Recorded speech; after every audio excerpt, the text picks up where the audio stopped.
guys, good morning. I want to talk about how, it's obvious to us that we're at the end of a dispensation and that the rapture of the church will be taking place, anytime.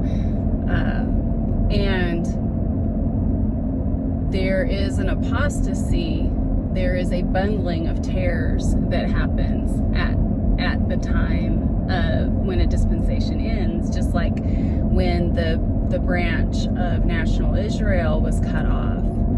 A Gentile branch will be cut off, and there's an apostasy, and an apostasy is not something you need to be afraid of if you're a born again believer in Jesus Christ. Apostasy at the end of the age is those going out from us because they were never of us. They are being revealed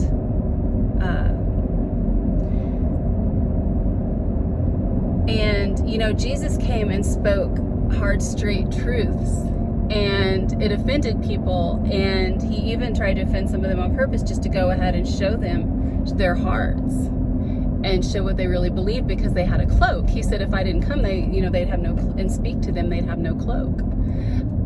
They were under a cloak of religious flesh and law, what they considered to be upright religious flesh.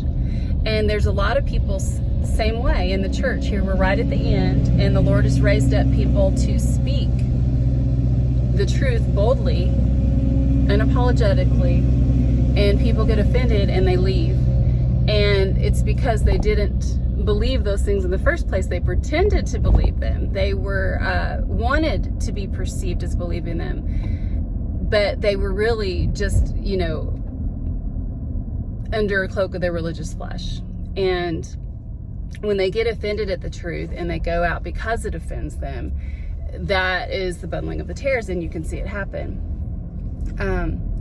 So anyway, I just thought I'd talk a little bit about the apostasy. And I used to think it was, oh no, people that are saved are going to turn their back on Jesus. No, it's not talking about that.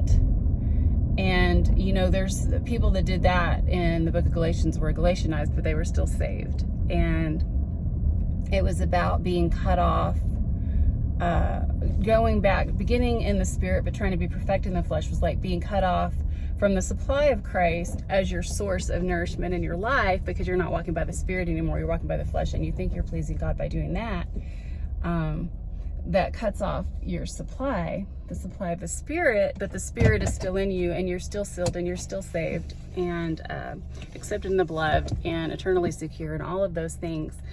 So I just think it's important for us to know this time that we're in and not to be offended. Jesus told his disciples in John 16 that, I think it was John chapter 16, that, don't be surprised if the world hates you. They hated me, they hate you too. And he was talking about the religious, self-righteous world and how they would think they were doing God a service when they martyred them, and that he told them that ahead of time so they wouldn't be offended. And we need to realize that these things must be, and we wouldn't want tares to go unexposed. In the end, they have to be exposed and bundled before the harvest. So anyway, I love you guys. Have a great day.